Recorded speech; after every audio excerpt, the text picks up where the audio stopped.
avant de passer à l'application en tant que fait longtemps. Alors, Diallo, c'est Diallo, hein, votre responsable. Diallo, j'étais saisi à plusieurs reprises, j'ai tenté de te joindre à plusieurs reprises pour qu'on continue le cours. Hein?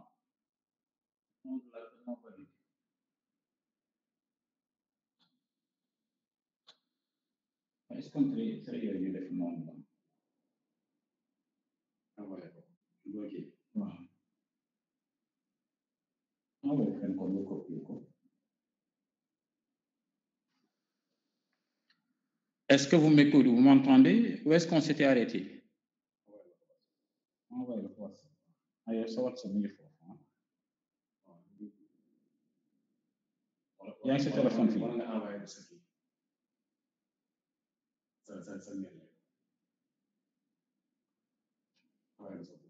xool naa la jox bii ah naa la kii nga dem installer ma ko ma gagné temps recopier ko nii comme ça je vais gagner du temps nga dem installer ma ko du am nga foofu connexion ah voilà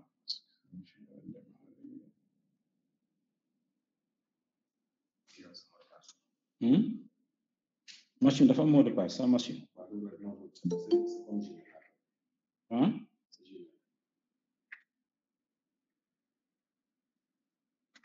sama compte Gmail est-ce que nekk loolu moo tax demul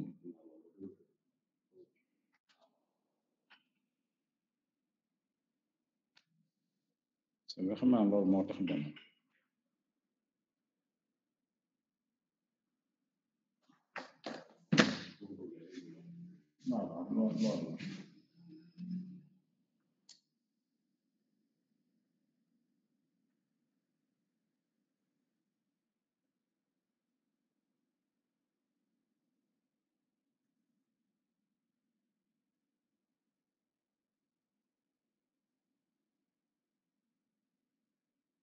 non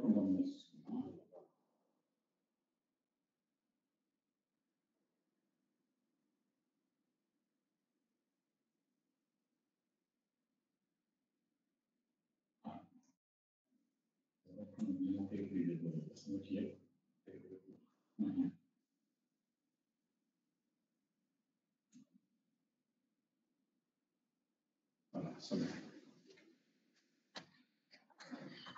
kii baa ngi nii ah compte baa ngi nii mën nga kii faire nga dugaloon ma alors j'entends plus personne hein? Vous m'entendez Oui, on entend bien. ma valider sur mon téléphone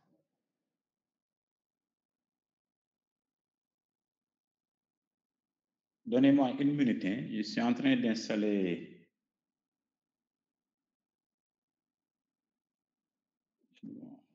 oui c'est bon c'est bon oui quelques formes de questionnaire question à valeur d'échelle à échelle de valeur question à échelle d'appréciation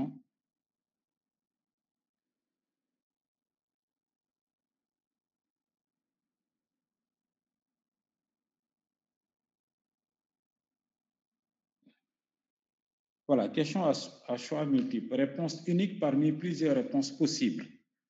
Ça, c'est parce que quand on vous donne plusieurs réponses uniques, c'est bon, Aaron, ça marche. Voilà, et vous devez choisir une seule réponse. Et question à échelle de valeur, ici souvent, qu'est-ce qu'on vous demande? Donner un avis ou décrire une situation. Non, donner un ordre de préférence, classer les éléments proposés. Voilà. Par exemple, on peut vous donner un ensemble de jeux, on vous demande de les classer. Mais demandez de ne pas participer à la réunion. Donc, il ne participer, voilà.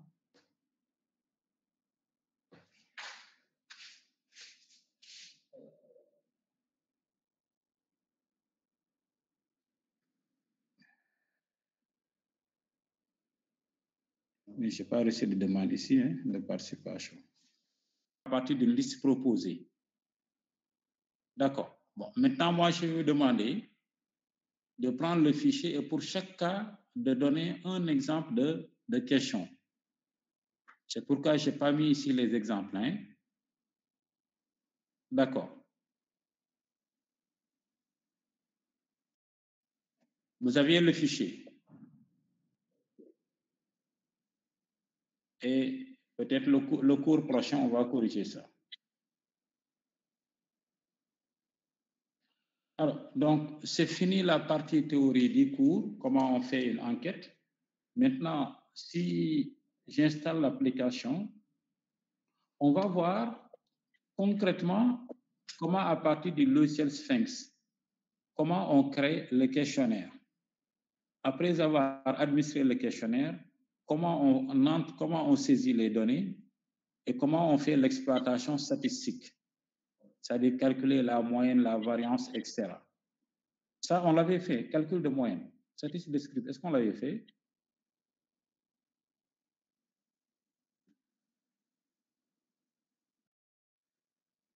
Est-ce que quelqu'un peut me répondre? Parce que ça fait longtemps que nous n'avons pas fait cours. Hein?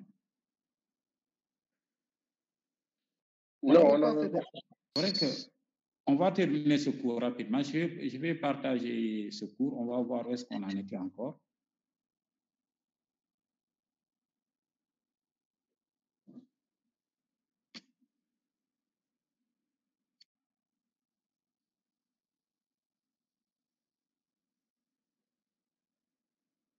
C'est bon? Est-ce que vous voyez le fichier que je partage avec vous?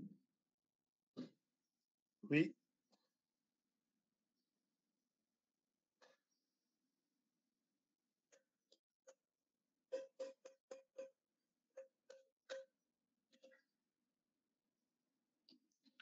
Alors,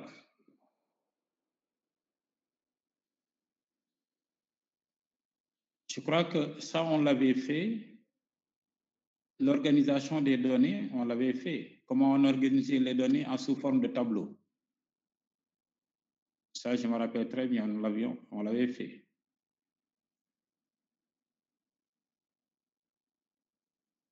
Maintenant, tableau de fréquence, hein, on peut continuer à partir de là. Représentation graphique. Alors, je vous rappelle, on avait dit diagramme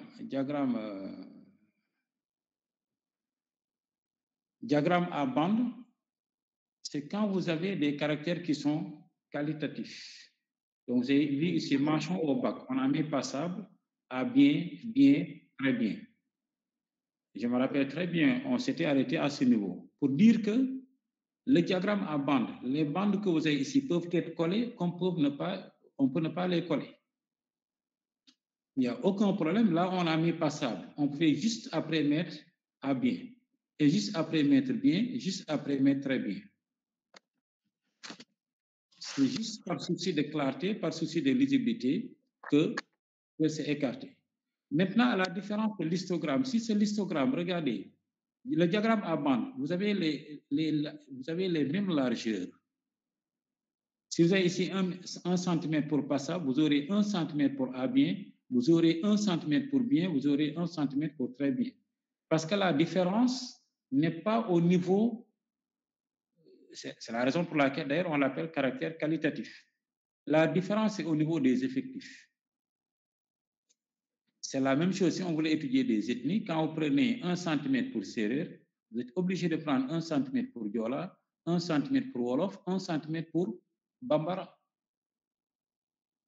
Parce que la différence, ce n'est pas le fait d'être Serer, ou bien le fait d'être Bambara, ou bien le fait d'être Diola. C'est combien de Serer nous avons. C'est bien clair ça. Maintenant, si c'est l'histogramme, alors les caractères circulaires, les caractères, comment dirais-je, qualitatifs, on peut les représenter avec un diagramme à bande ou bien avec un diagramme circulaire, comme nous l'avons ici. D'accord. Et là, il faudra juste calculer les secteurs angulaires. Par exemple, si on a ici 12, oui, ça marche. On a ici 30.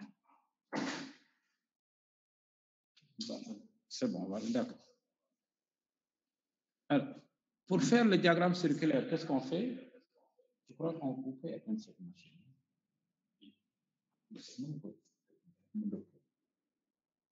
En mode veille. Voilà. Alors, pour faire le diagramme circulaire, qu'est-ce qu'on fait? On fait le total. Par exemple, on ajoute ici, on met total. On calcule. 23 plus 12, ça fait 30, 35, 65, et 1, ça fait 66.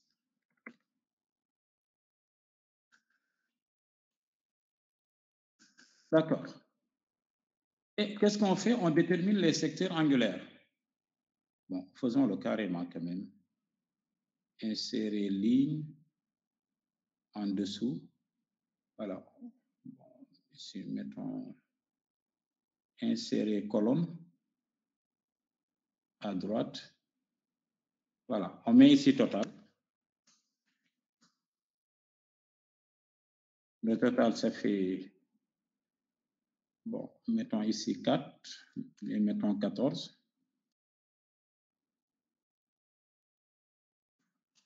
Mettons 4. Donc, le total va nous donner 70. Alors, on ajoute une ligne ici, secteur angulaire, ou bien on peut mettre angle tout simplement pour simplifier. Alors, pour calculer le secteur angulaire correspondant à passable, on va dire 70 degrés.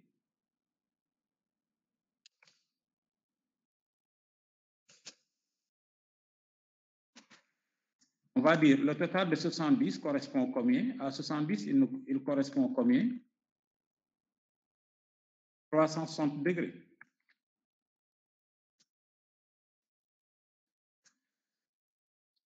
Alors, à 23, il va correspondre combien?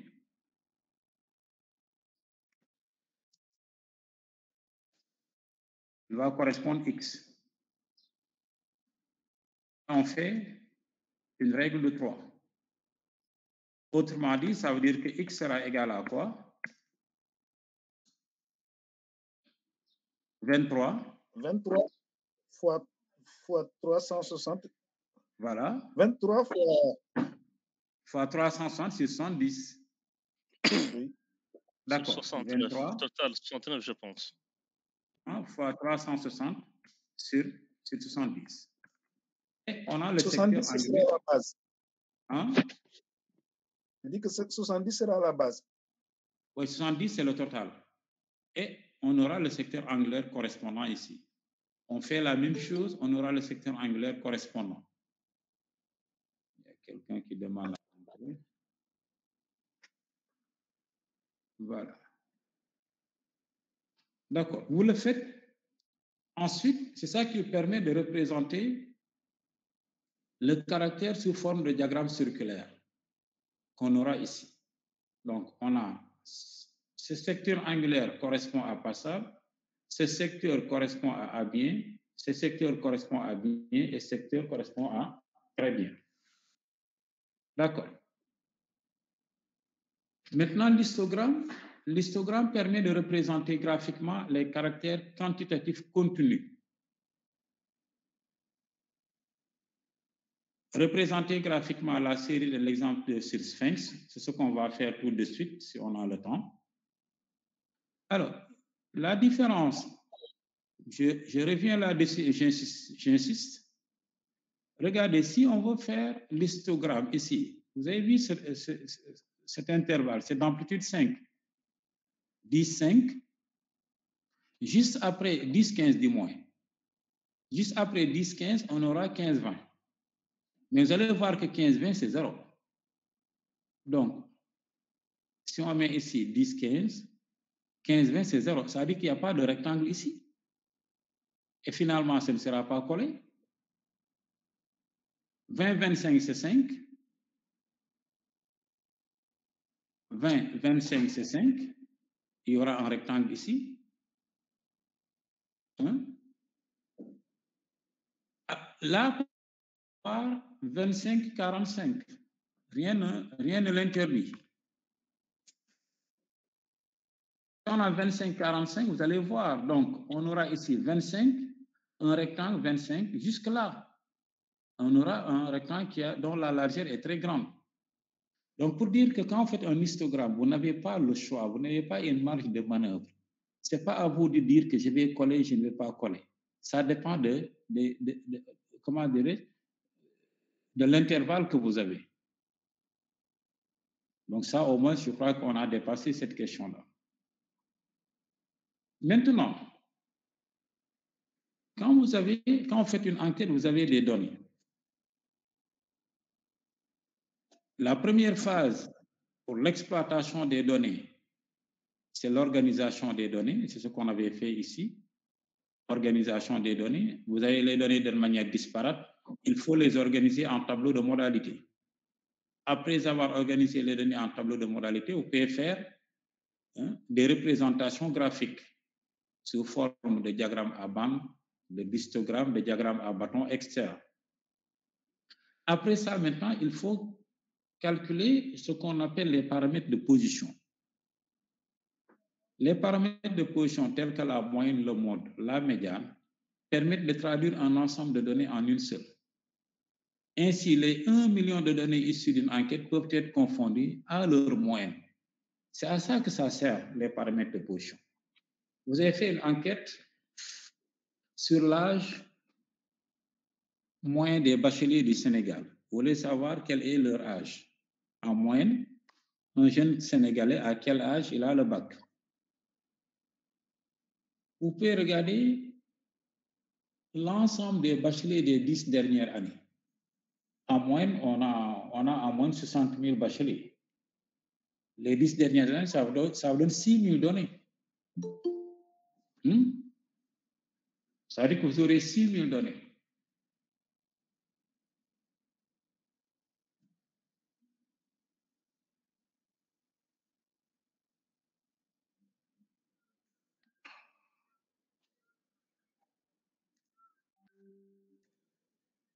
Alors, donc, si on vous dit quels sont les résultats de votre enquête, vous ne pouvez pas être là à rester les 6 000 données, à dire que Modou Sow avait 18 ans quand il avait le bac, Amadou Diallo avait 17 ans, etc. Non, vous allez prendre l'ensemble de ces données, vous allez calculer ce qu'on appelle la moyenne ou bien d'autres paramètres.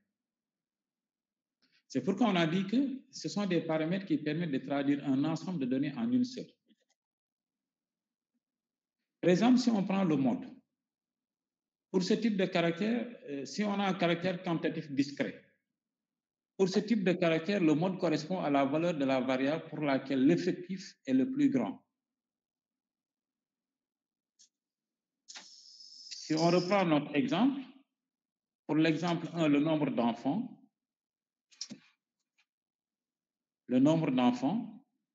alors si ici on a par exemple 3, on a ici 8, on a ici 7, on a ici 1, vous voyez, le mode ce sera 2. Le mode n'est pas 15. Le mode, c'est la modalité qui a le plus grand effectif. Alors, le mode, c'est 2. Alors, qui dit faire l'empire?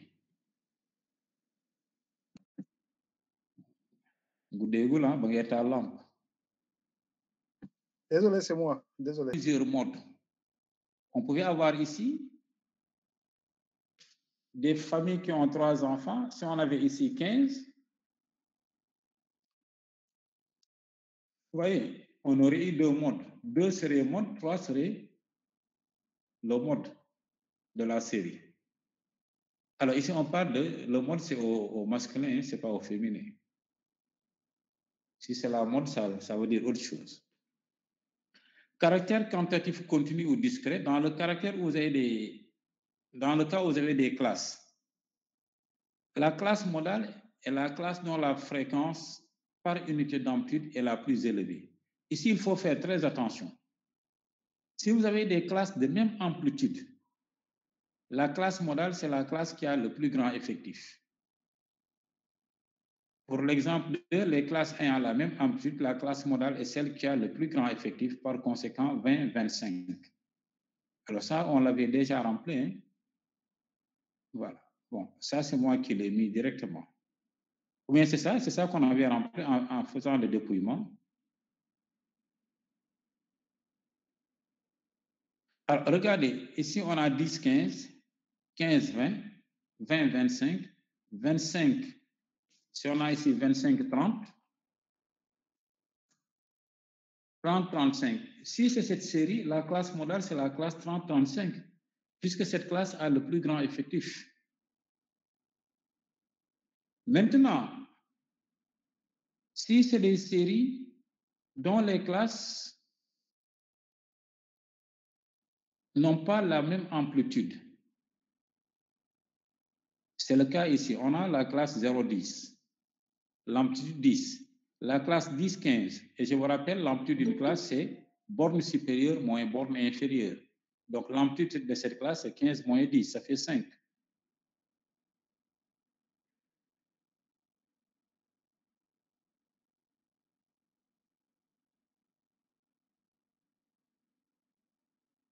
Donc, vous voyez, ici, on a une amplitude 10, ici, on a une amplitude 5. Donc, ça veut dire que ces classes-là ne sont pas de même amplitude. Pour déterminer la classe modale, il ne faut pas regarder la classe qui a le plus grand effectif. On va calculer ce qu'on appelle la densité. Les profs d'histoire-géographie, ils connaissent bien ça. Parce que, imaginez, si vous voulez comparer le taux d'occupation de la région de Dakar et de la région de Tamba, qu'est-ce qu'il faut faire?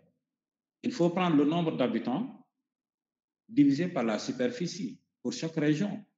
C'est ça qui permettra de dire que telle région est plus occupée. C'est ça la densité. Donc, nous, ici, l'effectif, c'est 12. On va prendre 12 divisé par l'amplitude. L'amplitude, c'est la surface. Ça fait 1,2.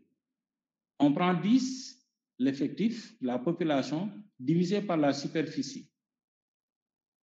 Ça fait 10 divisé par 15 moins 2, ça fait 15 moins 10, ça fait 2. L'effectif, c'est 5, divisé par l'amplitude. 20 moins 15, ça fait 5, ça fait 1.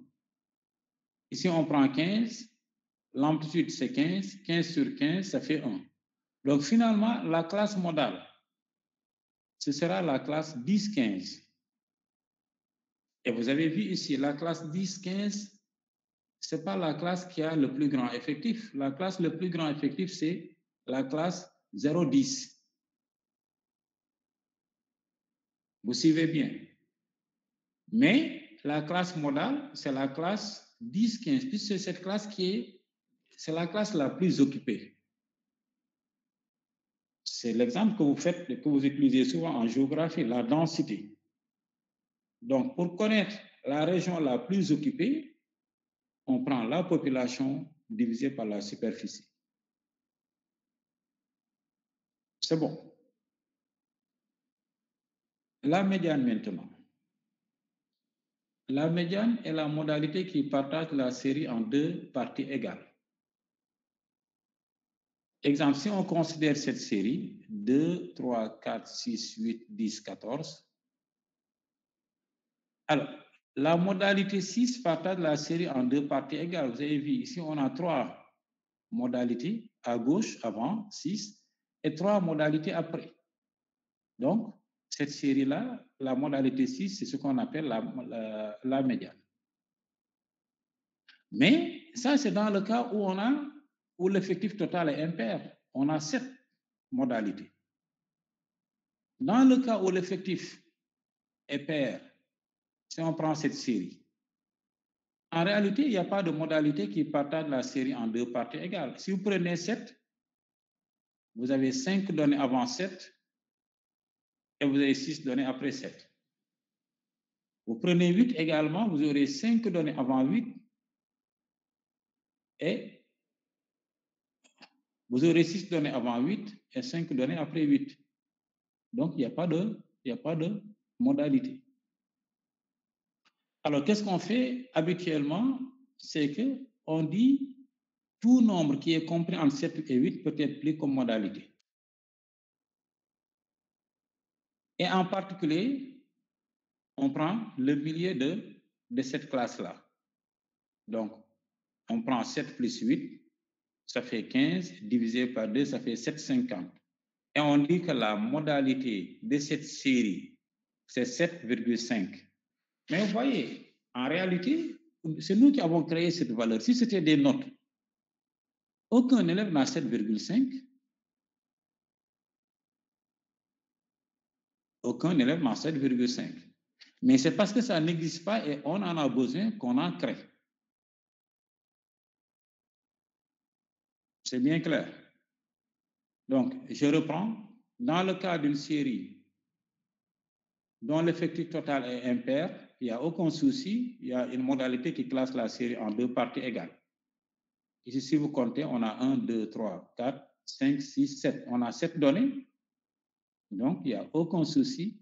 La 4e donnée, il y aura autant de données avant et autant de données après. Mais si on prend celle-ci, 1, 2, 3, 4, 5, 6, 7, 8, 9, 10, 11, 12, ah, il y a un problème. Il n'y a pas une modalité qui partage la série en 2 parties égales. Il n'y en a pas. Et qu'est-ce qu'on fait? On prend les 2 modalités. Et on prend le milieu. C'est bon. Maintenant, la moyenne de la série XI, NI, ce n'est rien d'autre que N1 fois X1 plus N2 fois X2 plus NP fois XP sur M. C'est pas compliqué. Tous les élèves peuvent calculer leur moyenne de classe. C'est coefficient de mathématiques multiplié par note de mathématiques, plus coefficient de français multiplié par note de français, plus coefficient de philo multiplié par note de philo, plus coefficient d'anglais multiplié par note d'anglais. Ensuite, on divise par combien? On divise par le total des coefficients. C'est exactement ça la moyenne. C'est exactement ça. C'est pas autre chose. Donc, si on prend cet exemple, le nombre d'enfants, on va calculer le nombre moyen d'enfants.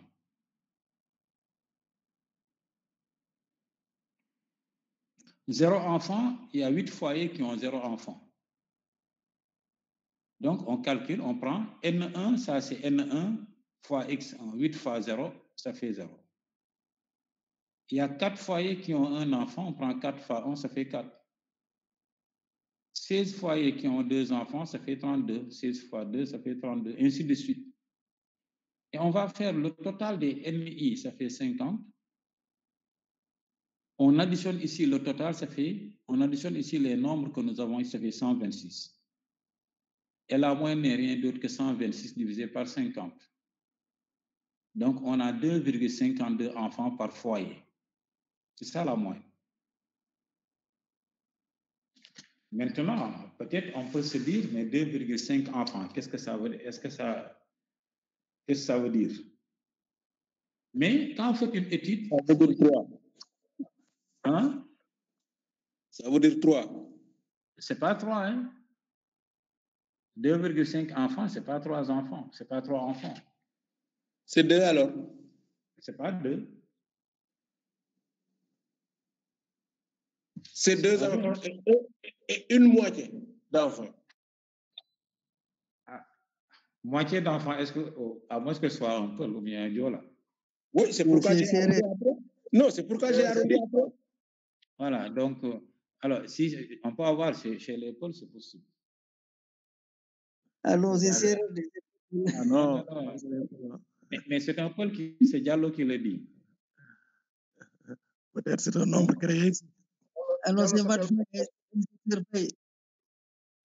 mais regardez, quand vous calculez une moyenne, il faut laisser ça comme ça. 2,52 enfants, ça ne gêne pas. Parce que la raison, ça c'est une moyenne. Imaginez si vous dites que, bon, au lieu de mettre 2,52 enfants,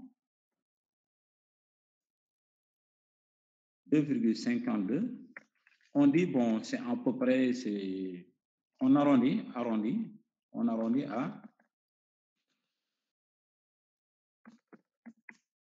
à 3. Regardez les conséquences. Imaginez que vous dites qu'au Sénégal, en moyenne, chaque foyer, vous faites le calcul, chaque foyer a 2,52 enfants. Alors, s'il y a 1 million de foyers au Sénégal, Quelqu'un qui a cette moyenne, qu'est-ce qu'il va faire? Il va prendre 2,52 pour connaître le nombre d'enfants au Sénégal. 2,52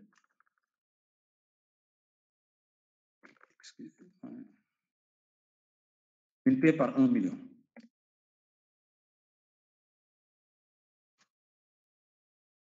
Et là, ça donne combien? 252 000.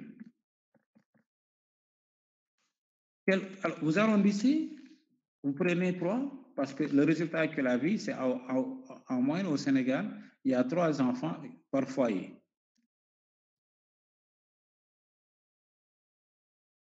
On va obtenir combien? 3 000 enfants. 300. Il y a une différence de combien? Il y a une différence de 48 000 enfants.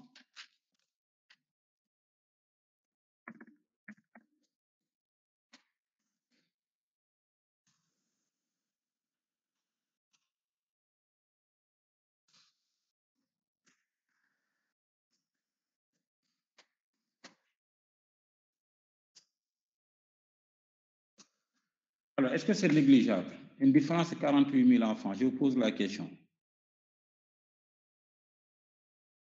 C'est énorme. C'est important. C'est énorme. C'est important. C'est énorme. C'est énorme.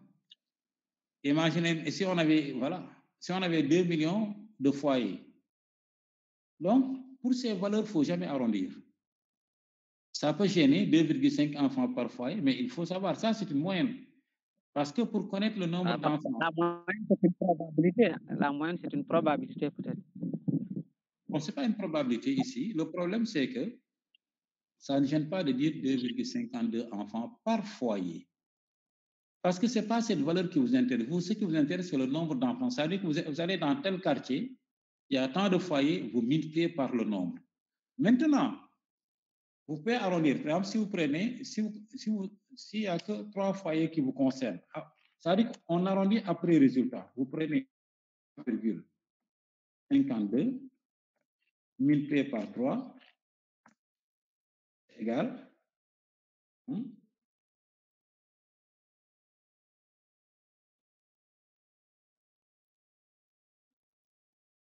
on a dit vous prenez 2,52 multiplié par 3.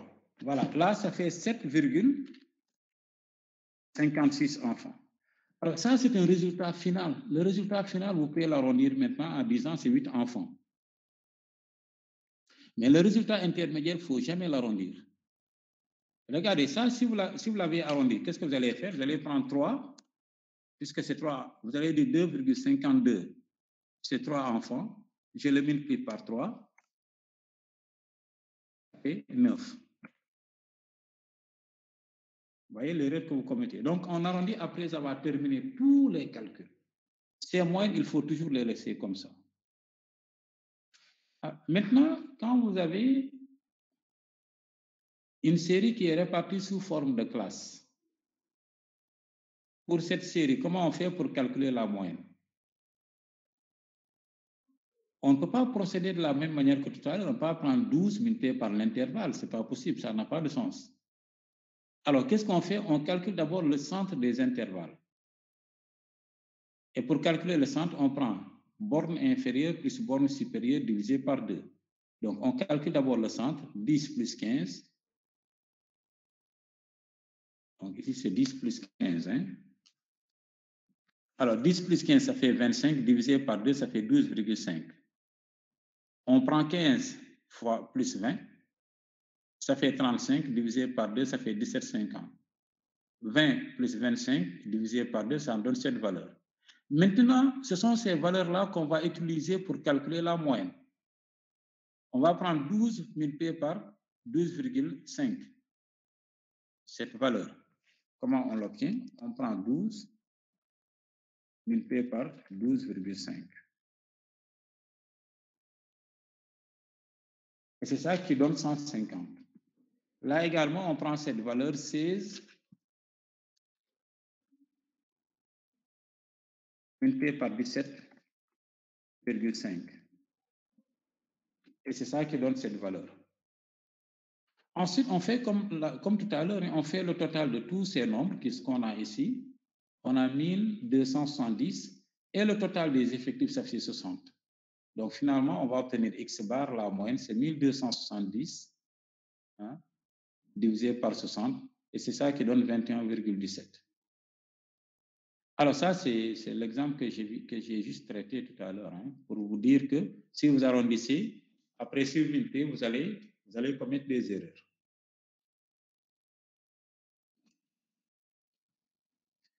Paramètres de dispersion maintenant.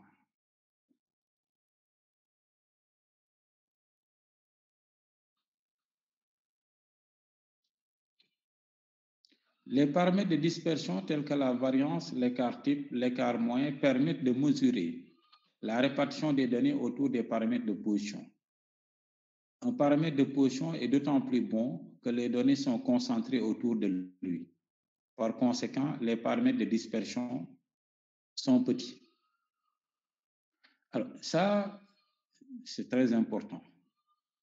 Souvent, quelqu'un peut calculer la variance, mais il ne sait pas à quoi ça sert. Calculer la moyenne, il ne sait pas à quoi ça sert.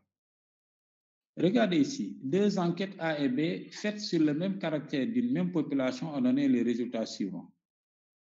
La première enquête A donne une moyenne de 13.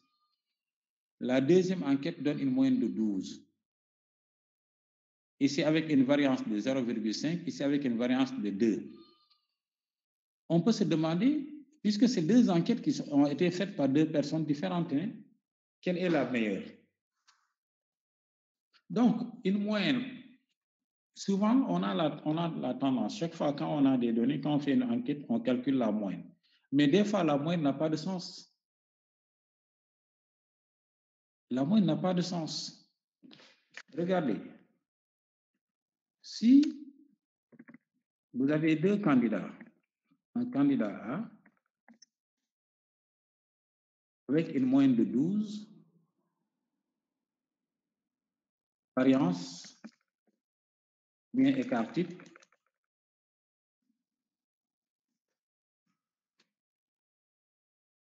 acte. Candidat B, moyenne de 12,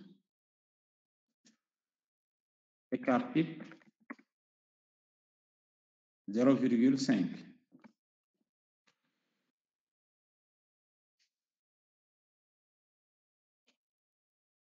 Ça, c'est un concours. Hein? Allez choisir quel candidat? Entre le candidat A et le candidat B. Le deuxième. Le deuxième. Quelqu'un d'autre pour me donner un avis?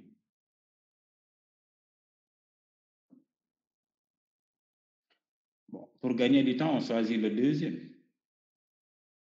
Parce que, pourquoi? Qui a dit le deuxième? C'est Diallo. Non, c'est Matfay qui l'a dit. Hein? C'est Matfay. C'est Matfay, voilà. Voilà. Si c'est Matfay, il va donner la bonne réponse, ça c'est sûr. Je pense que avec l'écart type de 0,50,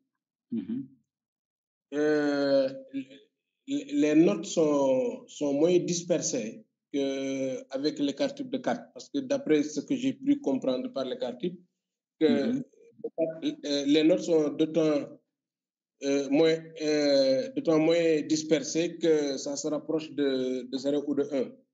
Voilà. C'est ça.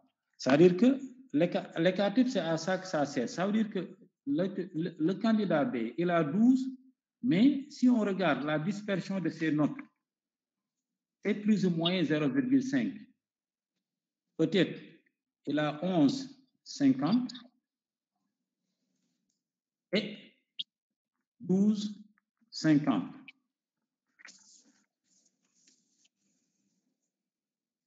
Est-ce que vous voyez? Vous avez ici 12 au milieu. Donc, l'écart de ces notes avec 12, c'est 0,5. Tandis que le candidat B, l'écart de ses notes avec sa moyenne, peut-être lui, il a 8.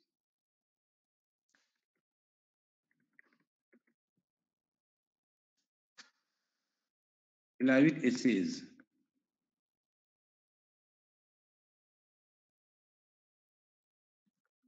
Mais entre les deux, entre les deux, qui mérite le plus 12?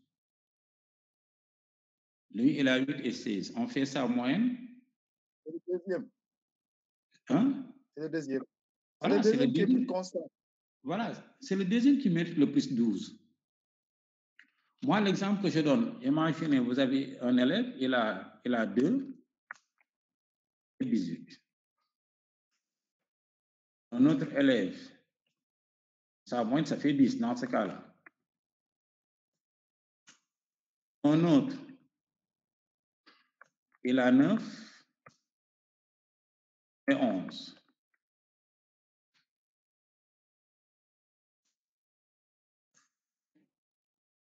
Parce que les notes, c'est à ça que ça sert. Ça sert à juger la valeur de l'élève. En réalité, ce deuxième élève mérite plus 10 que le premier élève. Parce que le premier élève, soit sa vraie valeur, c'est 2. Au deuxième devoir, il a triché pour avoir 10.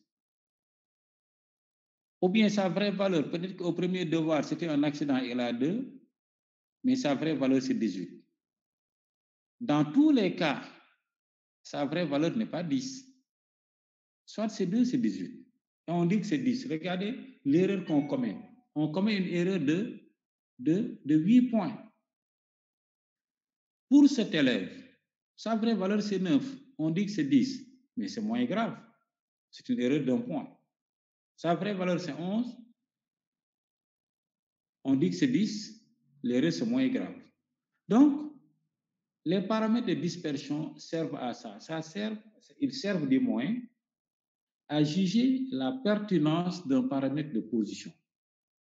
Pour cet élève-là, normalement, si on tenait compte de la rigueur scientifique des statistiques, on ne devait pas normalement le faire passer par sa moyenne, parce que sa moyenne n'a aucun sens. L'exemple que je vous ai donné la dernière fois, c'est ça. 2 camarades, deux amis, ils vont au resto.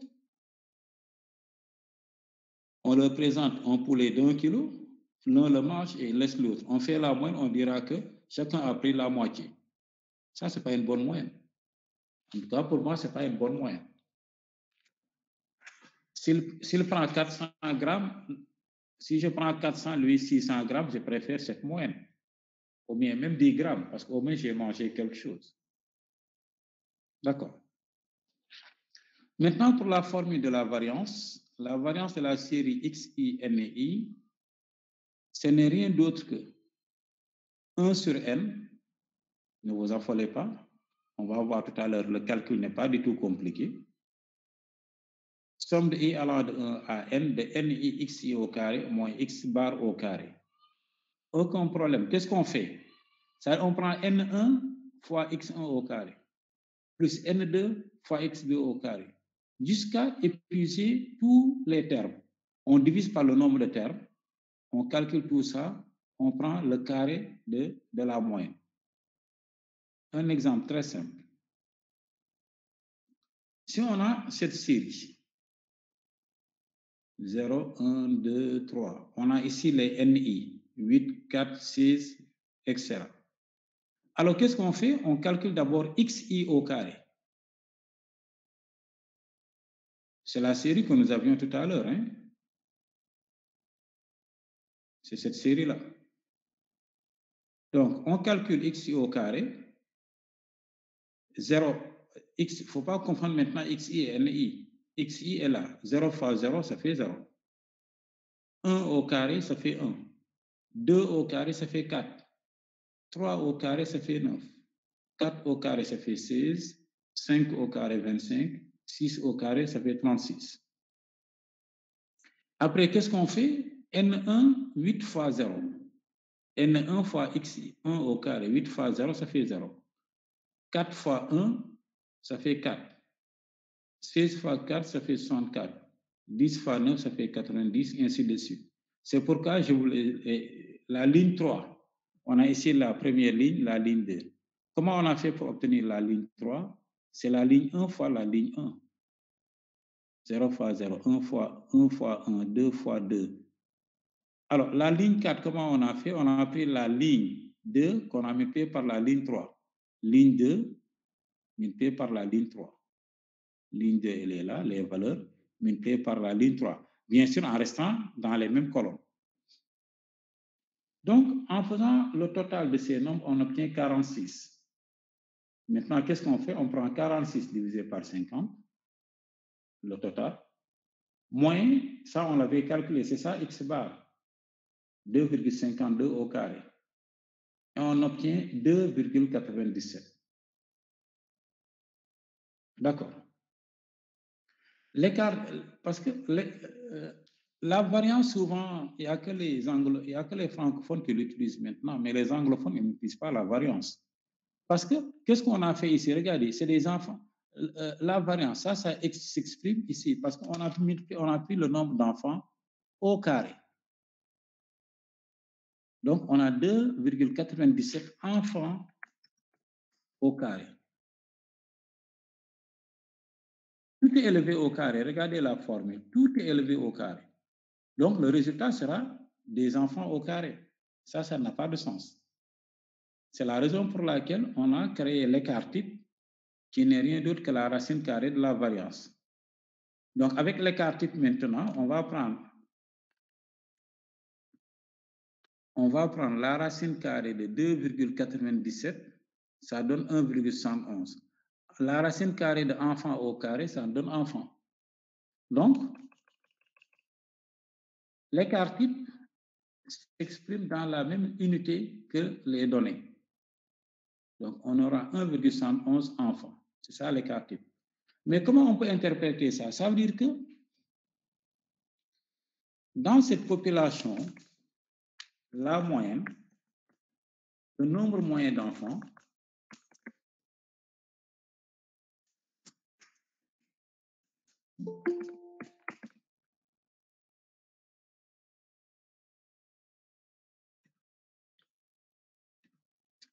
ça veut dire que le nombre moyen d'enfants par foyer est de 2,97 avec un écart type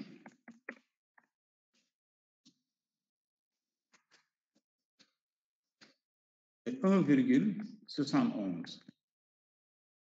Ça revient à dire encore que le nombre moyen d'enfants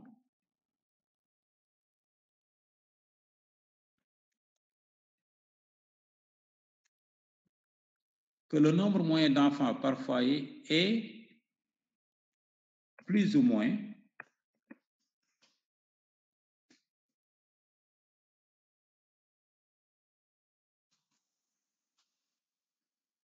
est de 2,97 plus ou moins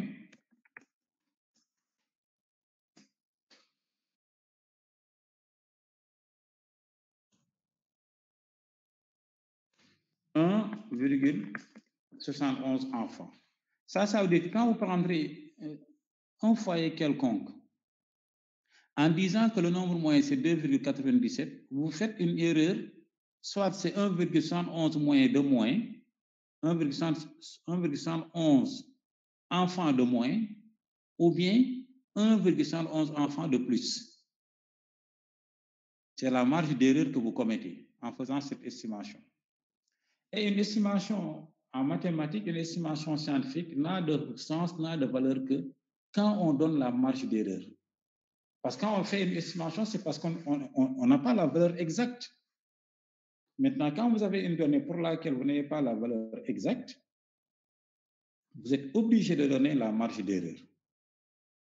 Sinon, votre estimation n'a pas de sens. Donc, une moyenne uniquement dire que le nombre moyen d'enfants est de 2,97, ça n'a pas de sens. Il faut nécessairement donner l'écart type pour que cette moyenne ait un sens. D'accord. Alors, c'est fini le cours. Maintenant, je ne sais pas, est-ce qu'il nous faut attaquer immédiatement l'exploitation des données avec Sphinx? ouvert.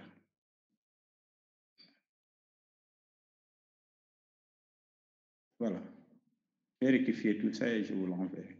Maintenant, il faut tout faire pour vraiment vendredi, d'ici vendredi, aujourd'hui c'est mercredi, vraiment pour télécharger le logiciel Sphinx.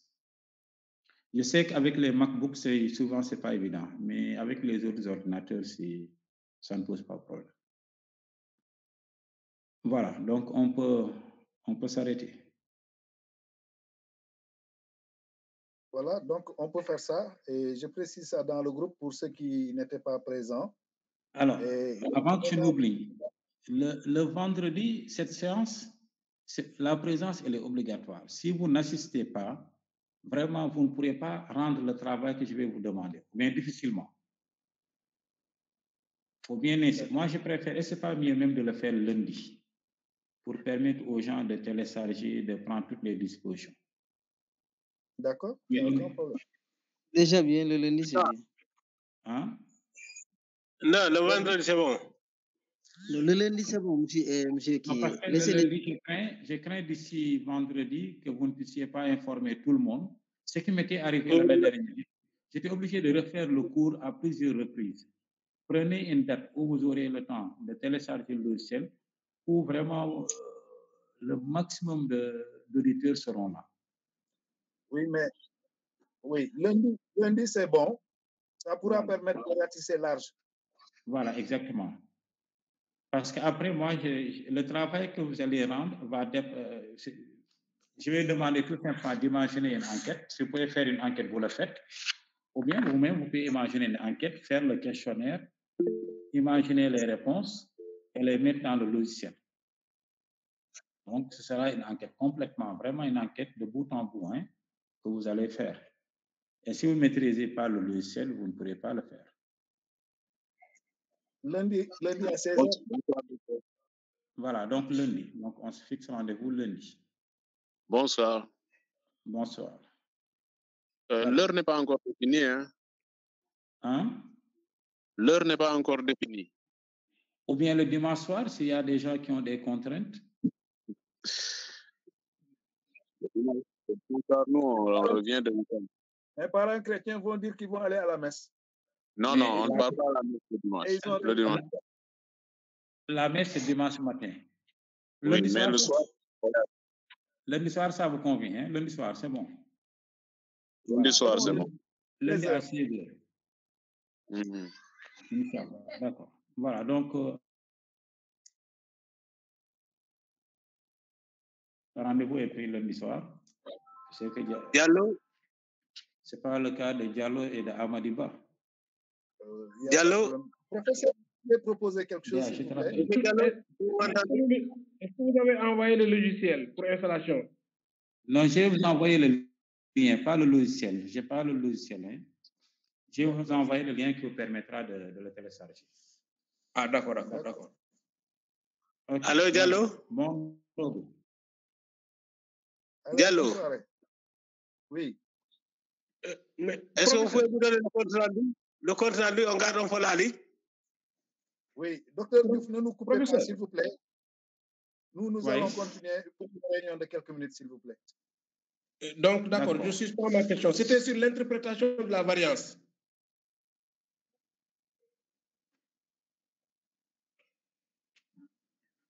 Ah, c'est une question pour moi, ou bien? Oui, c'est pour vous.